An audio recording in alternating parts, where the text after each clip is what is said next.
Come on, son. Raphael's on the track. Come on, son. Come on, son. Come on, son.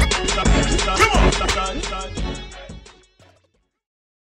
What's up, everybody? It's Ed Lover's Come On, Son, the podcast, as we do every Monday, brought to you by cigarsinternational.com. You know already. Go to cigarsinternational.com for all of your cigar needs, no matter what it is, no matter what kind of equipment you need, whether you need, some more fluid for your lighter, a new lighter, a cutter, whatever kind of cutter you need, whether you need cases, whether you need a humidor, whether you need a carrying case, no matter what you need, cigarsinternational.com has it right there. When you check out, use my promo code ED10OFF. That's ED 1010. Like you got to count. You got to type out a 1 and a 0 and OFF. ED10 off for 10 off. All of everything that you buy on there, you'll get 10% off. So what we doing today, man, is very deep. I'm gonna have a special guest call in to talk to me today because he couldn't be here in the same place that I'm in at the same time. And the man's name is Tracy Martin. And you may be asking yourself, who is Tracy Martin? Well, Tracy Martin is the father of Trayvon Martin. If you guys remember, Trayvon Martin was killed by George Zimmerman. He was murdered by George Zimmerman. All right, he was shot and killed in 2012. And his untimely death gave rise to the Black Lives Matter movement, which still a lot of people out there do not understand. He was 17 years old. He was unarmed African-American high school student. He was killed by a neighborhood watch member in Sanford, Florida community, February 26, 2012, right after his 17th birthday. He was only 21 days into his 17th birthday. He was visiting a friend with his father, and his father's going to join us. We're going to talk about who Trayvon was. We're going to talk about the trial. We're going to talk a little bit about George Zimmerman, who was acquitted of a second-degree murder charge utilizing Florida's Stand Your Ground law, claiming he shot Trayvon in self-defense. This fatal encounter between Trayvon and George Zimmerman and the subsequent trial absolutely polarized our nation. It sparked outrage, protests. It gave light to issues including race, politics, power, money, and gun control. In this country right now, we don't like to talk about race. Race is like the big fucking elephant in the room that stares you right into your face and you don't want to talk about it. We never want to discuss race in America. We don't want to discuss slavery. We don't want to discuss race. If somebody of African-American descent brings up race, why don't y'all stop complaining about that? It's not the same anymore.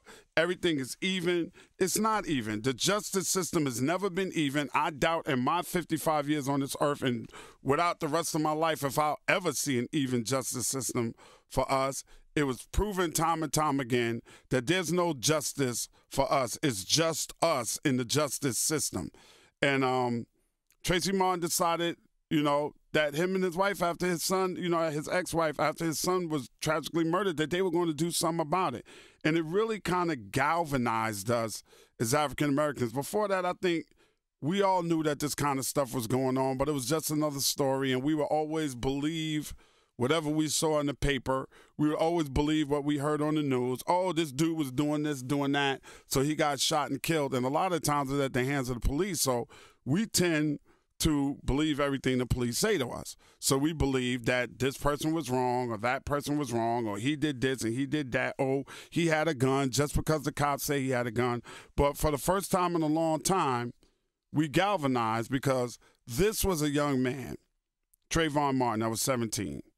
Right now, my son Zaire is 21 years old.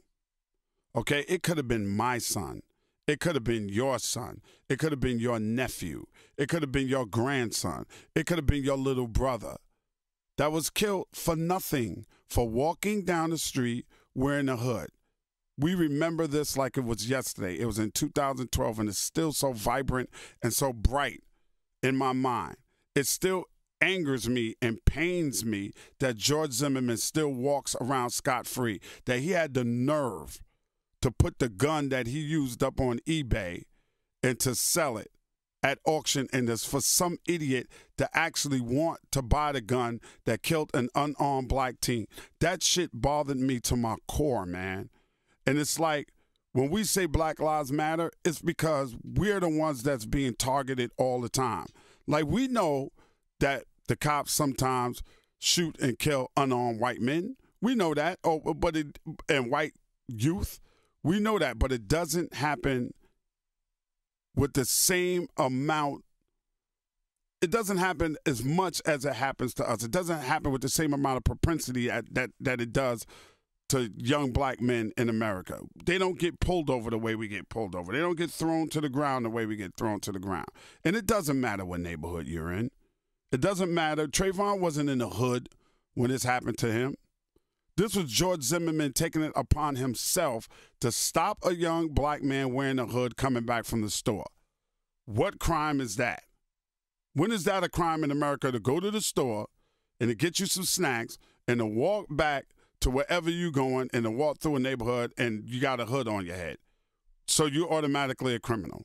And then to get acquitted on a stand your ground law, or to get acquitted on stand your ground law, claiming that he shot Trayvon in self-defense when he's the one that accosted Trayvon in the first place. So Trayvon doesn't have a right to defend himself, but George Zimmerman does. What does that speak to?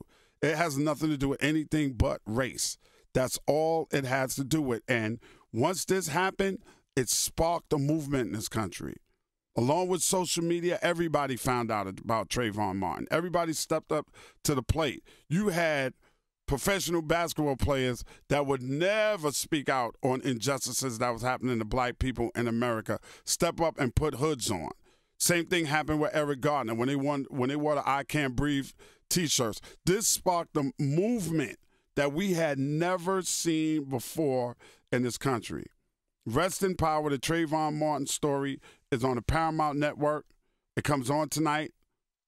Another part of it comes on tonight. I hope that y'all check it out.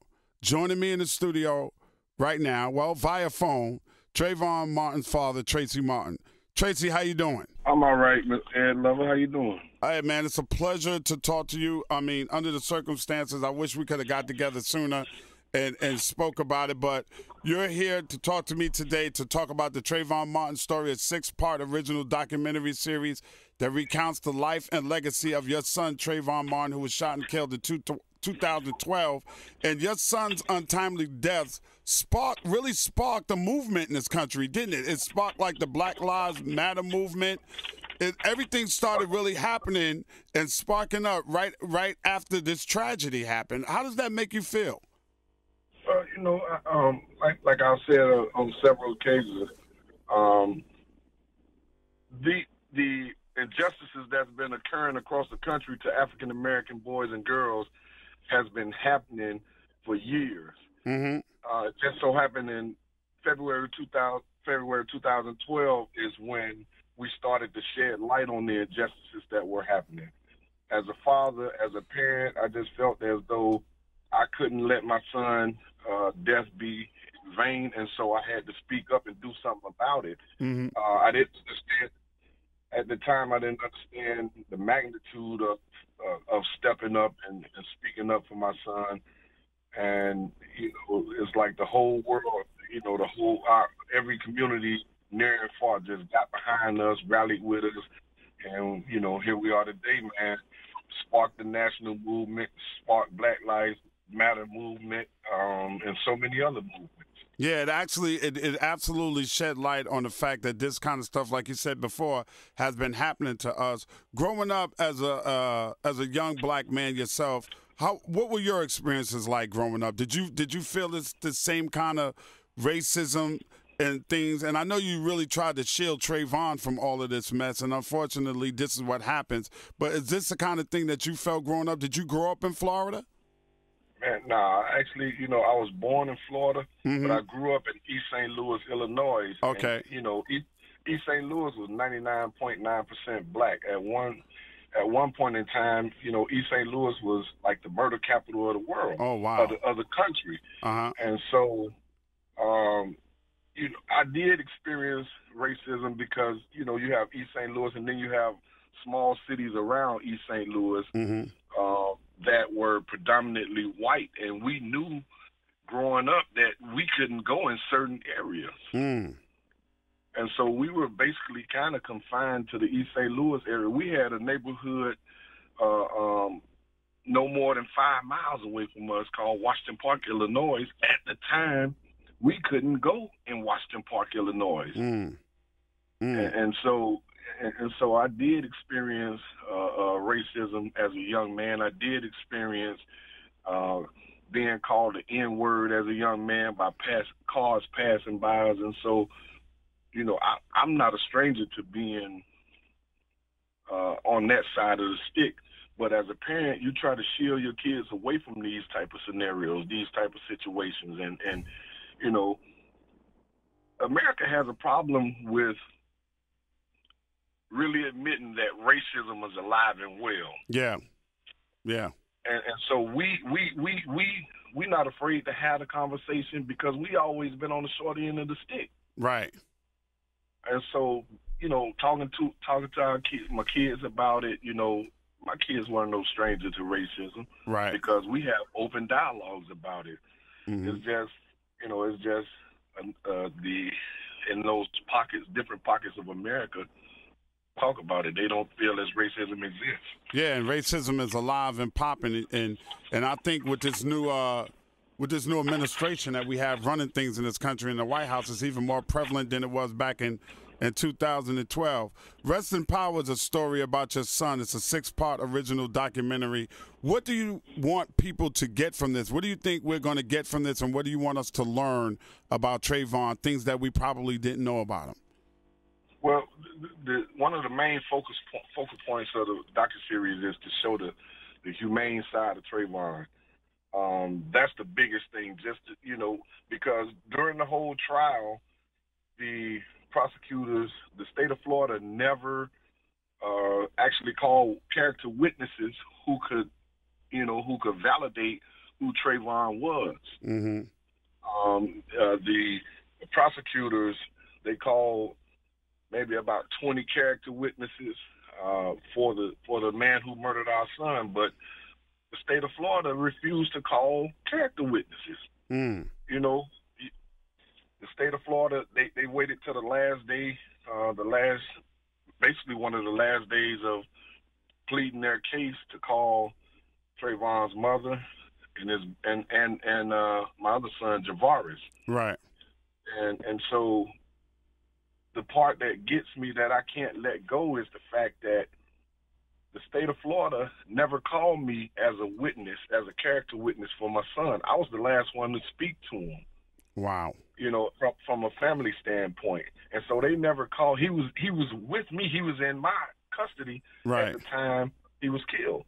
Mm-hmm. And so for the state of Florida not to even feel the need to put me on the stand and ask me questions, that bothered me. Mm-hmm. It took the defense team to put me on the stand to try to get me to testify against my son. Right. And so, so it's just showing the propensity for the criminal justice system, how the scales of justice are unbalanced. Mm-hmm. And how they prosecute whites and blacks is totally different. Absolutely different. Do you feel, from one father to another, let me tell you a little bit about me, Tracy, because we've never met and you don't know too much about me. I'm a father of 5. I got 4 girls and 1 boy. I only have 1 son.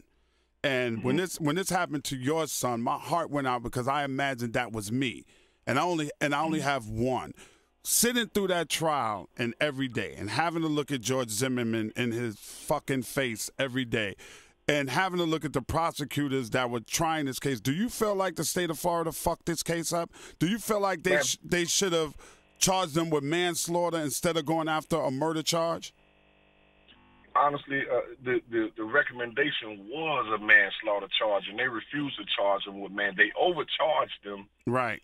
And my personal opinion is they knowingly overcharged the killer of our son because they know they couldn't get a conviction. Mm. You know, and so to me, I think they the state of Florida did a horrible job. I said it back then. I'll say it. I'll continue to say it. They did a horrible job in prosecuting this case. Mm-hmm. And that's we had many days in the courtroom. Before we went in the courtroom, we were begging and pleading with the state. Hey, listen, can you do this? We were giving them outlets. We were giving them leads, and they would not use them. Because of the way the state of Florida as a whole cares about the death of a young black male in comparison to the death of a young white male. Had that been somebody white, it would have been a whole different fucking ball game, and you know it, and I know it too, Tracy. Oh yeah. Had that been had Trayvon would have been 28 years old and killed an unarmed young white man, Trayvon wouldn't have never went home that night. Trayvon would have been incarcerated. Right.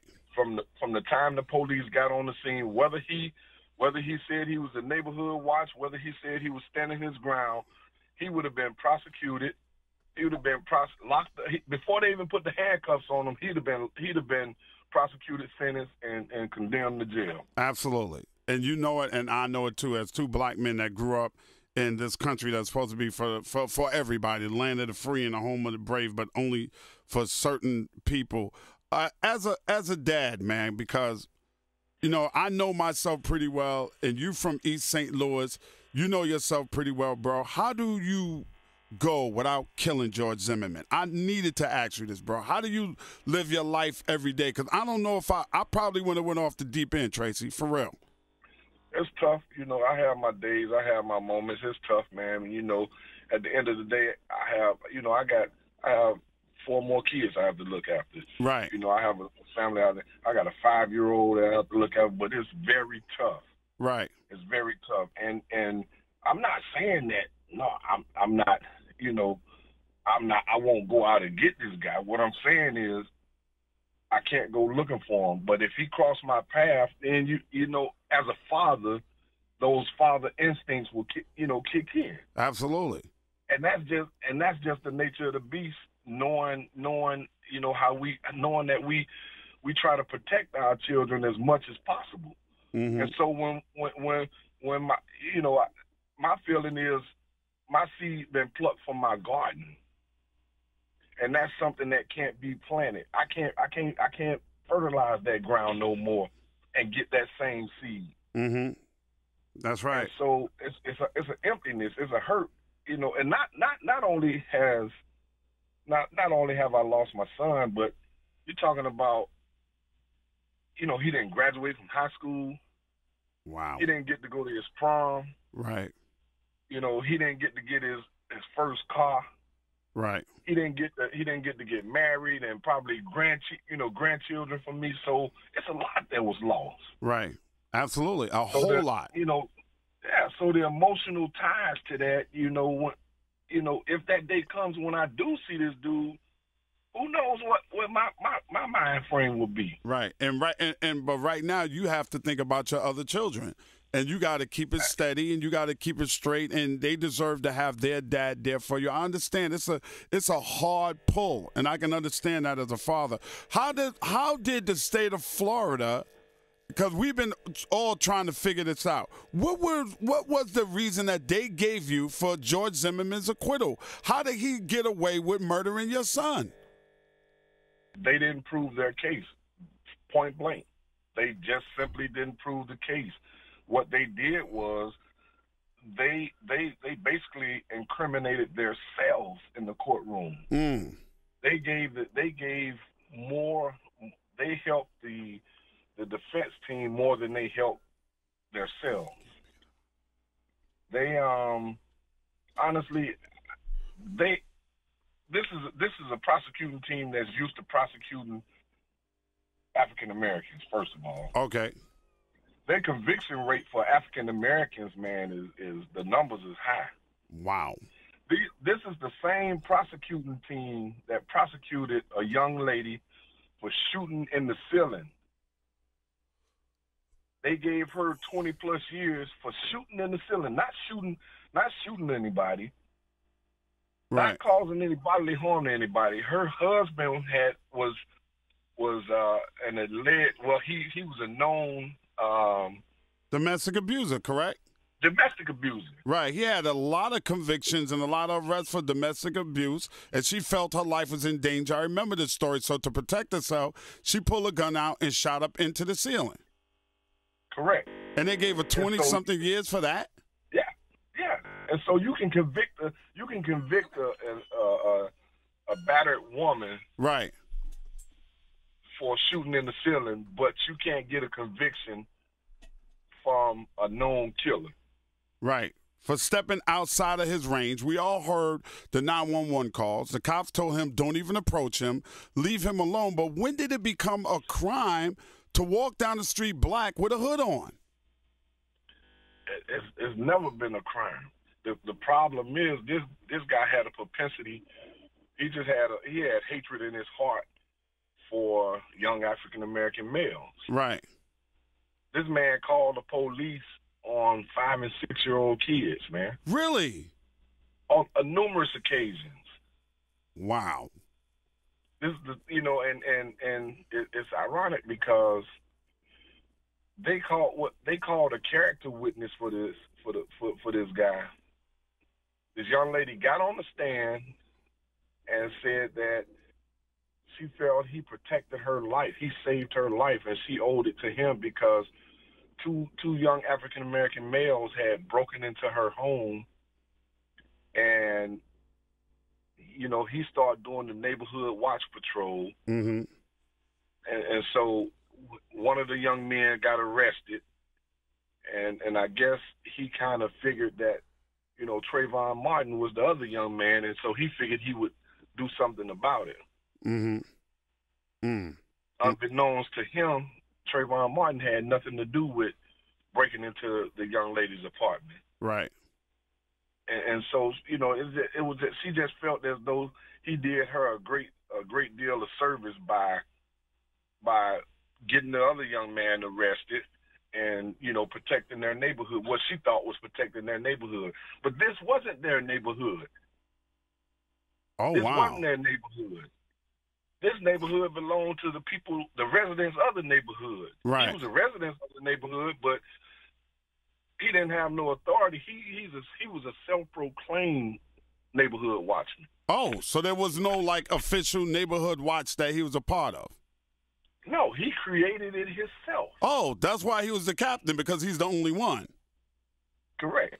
Wow. The stuff that you learned, man, the stuff that you learned. You could have shied away from this, Tracy. You could have went away from this and said, okay, I lost my son. Let's let bygones be bygones and moved on. But you decided you're along with Trayvon's mother to do this documentary series. What encouraged you to do this documentary series?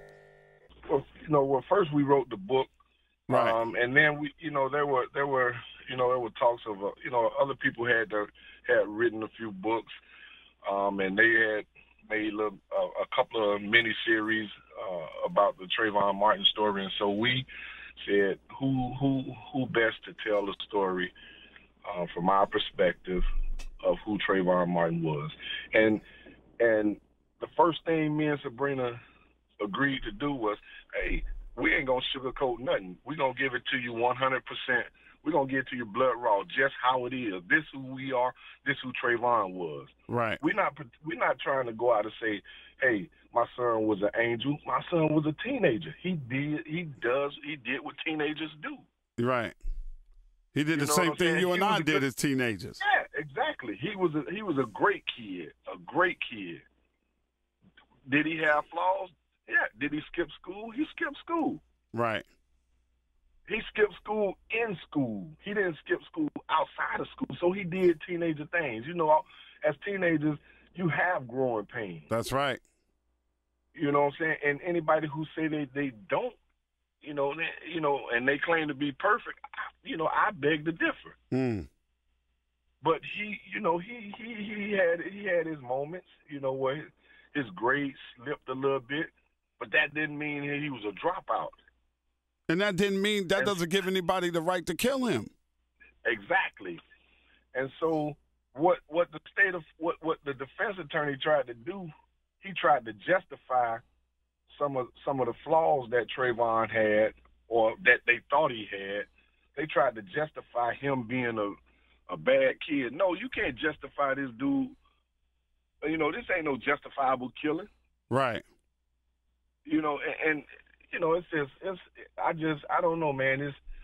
And so what we said was we wanted to focus on who Trayvon was, Mm-hmm. how the state of Florida got this wrong, how the justice system is unfair, and how the country is divided when it comes to racial issues. Yeah. Yeah, And it so, really is. And you this know, is stemming all the way. Honestly, Tracy, this stems, I mean, before your son Trayvon, this stems all the way back to OJ. If you remember when OJ got acquitted, how half this country went one way and the other half went another way. Oh, yeah. So it goes back that far. But you know what's funny, but it's, you know, if you look at the docuseries, Mm-hmm. and all the publicity that was given in the first couple of months of the killing, Mm-hmm. you see that white mothers, as well as white fathers, as well as rural America, was gravitating towards Trayvon Martin and saying, hey, this is an unarmed black 17-year-old child, had been 17 for 21 days. Wow. He's gotten killed. That's an injustice. Uh-huh. And then when the country saw the first African American and the most influential man that has lived in the White House come out and say Trayvon Martin could have been me, now the country split on it. Mm. And that just shows how we as people view certain things. Mm-hmm. If President Obama never said it, then the country wouldn't have been divided. But since this is a black president saying Trayvon Martin could have been me, now you got, you know, everybody's offended. Why? Right. Why is half the country offended because he's saying this could have been me? Right. And it could have been him. He's walked in those, exactly. He's walked that same path. That's right. And it was nothing wrong with the president of the United States saying that. Listen, this could have been me. Yeah, or if he had sons, it could have been his son, or it could have been my son, or anybody else's son in this country. And I just don't think that people get that. I just don't understand why people can't understand how unjust this was and how horrifying it was. Just not, you know, for us, but for more so for me. I felt bad for you as a dad because, like I told you, I only got one son, and I can only imagine what you was going through, man, and my heart goes out to you. Tell me about the Trayvon Martin Foundation. Well, the Trayvon Martin Foundation, we created the foundation on the heels of course, our son life being taken, and we wanted to do something to in his memory, something to memorialize him, Mm-hmm. something to keep a legacy, build a legacy for him, because, you know, we felt as though his name and that iconic figure had galvanized the country in a way in which we hadn't seen in centuries and years. And so we put the foundation together. The basis of the foundation was to advocate against senseless gun violence. Whether, you know, we didn't put a color on the senseless gun violence. Right. To advocate for children who had been lost to senseless gun violence. We created programs like the Circle of Mothers and the Circle of Fathers, which initially was to help heal and restore the your life after losing a child, so to speak. Right. And then we had a mentor program. We had a STEM program, an educational program where we had the government involved with doing seminars with youth, that high school youth across the country, We also had a program where we assisted families who had lost children to senseless gun violence. We helped them bury when they weren't able to bury their kids. The foundation was there helping bury the kids. And so now the foundation is still doing the work. We're trying to get in the community and do as many things in the community as possible. We have book bag drives. We have, toy giveaways at Christmas, turkey giveaways on the holidays, and we're just trying to be a part, a growing part of the community, trying to help rebuild our community, restore some of the men. Like my program, Circle of Fathers, I want to help restore the fatherhood figure in the household, and let's stop letting our young men raise our young men. Right. Let's change them young men into grown, responsible men to help raise their kids and raise their kids the right way. Correct. Your son was 17 years old, just turned 17 years old when he passed. That was 6 years ago. What kind of a man do you think Trayvon would have been right now? Man, he was an innovator, man. He was a mover, man. He was hands on. He loved being outdoors. He was good with his hand. He was studying.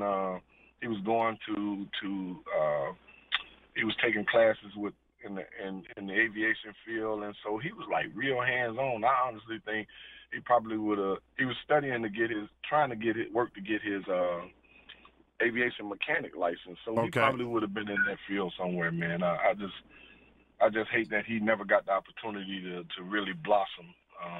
What was he into, Tracy? Was he into sports? Did he have a favorite team? He was into sports. Yeah, his favorite team. His team, he loved the University of Miami Hurricanes.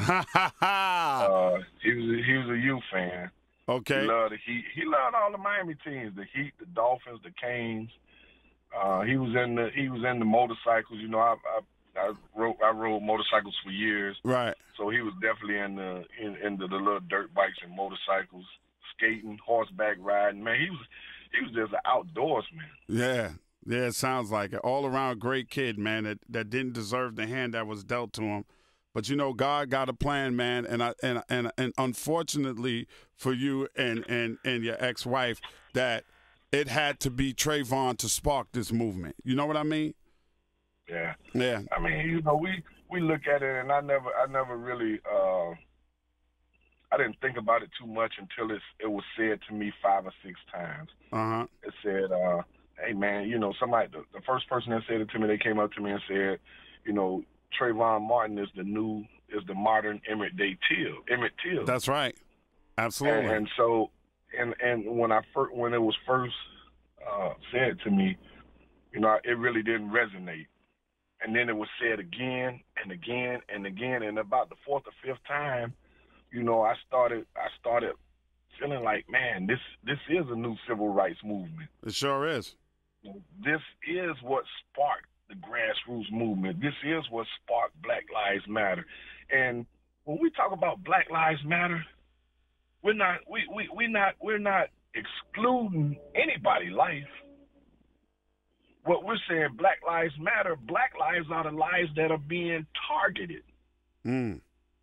And so, just knowing that behind Trayvon's name, all these movements started, I couldn't help but to accept the fact that Trayvon is the modern day civil rights iconic figure. Yeah, the new Emmett Till. And he has so many. His name has so many young people involved because, before Trayvon, it was if an injustice occurred, it kind of occurred. We kind of became immune to it. Mm-hmm. We saw a death, we saw a beating, and we just said, that's just another instance. That's right. And now right. Everybody's saying, look, this is what's happening. This is wrong.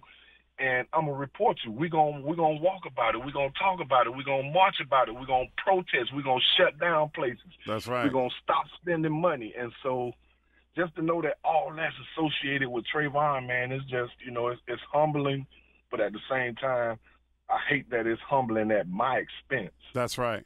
That's right. The documentary series, Rest in Power, the Trayvon Martin story. The next episode airs tonight at 10 p.m. and streaming on ParamountNetwork.com. Tracy, thank you so much. Tracy Martin, for taking some time out of your day to spend some time with me here, man. And may God continue to be with you and continue to put into your heart to do the work that you're doing, my brother. God bless. Thank you for having me. Anytime, my brother. Thanks for listening. Thanks for calling in this morning. We appreciate it. See, Ed Lover Show, man. Mr. Tracy Martin on the phone. I appreciate, you should all appreciate, the world should appreciate the sacrifice that Tracy Martin and his ex-wife has made to keep our cause moving forward, to bring attention to all the stuff that happens to us as African Americans in this country. I also appreciate Tracy taking some time out of his day to talk to us, to give us some insight into the case, to give us some insight into the kind of person that his son Trayvon was. I really, really appreciate it. I just feel like I want to give this man a big-ass hug, man, because I can't even imagine how hard it must be to not only lose a child, but then you have to raise your other children. That is heartbreaking. I mean, I can't imagine it, man. I just can't. I can't imagine it. My heart goes out to him. My heart goes out to his ex-wife. My heart goes out to Aaliyah, a young lady that went to high school with my daughter Jasmine, who had been dealing with a heart condition and had a major heart transplant, recently died at the age of 23 years old.